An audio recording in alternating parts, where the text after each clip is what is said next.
Love చేసి అన్నావు కదా, నాకు వాళ్ళు ఎవరు వద్దు. అన్న ఇదే స్టేజ్ మీదకి బాలీవుడ్ నుంచి హీరోయిన్ వచ్చిందంట, ఆవిడ కూడా ఇప్పుడు చేయలేదు తెలుసా?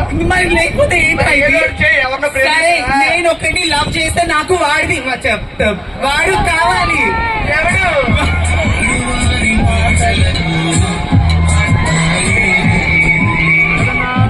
ఆడిడు కదా, ఆడియోడికి ఒక ముద్దు పెట్టమ్మా, చెప్తున్నాడు త్వరగా. నేను ఒక అతని లవ్ చేశారా, నాకు ఇప్పుడు స్టేజ్ మీద చూపించిన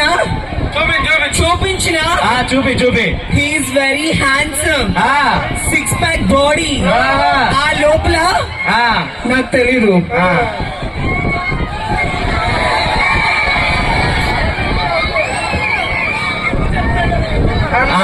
ఇంకొకరు నేను ఆయన్ని చెప్తే ఆయన లుంగి లాగేస్తున్నారు.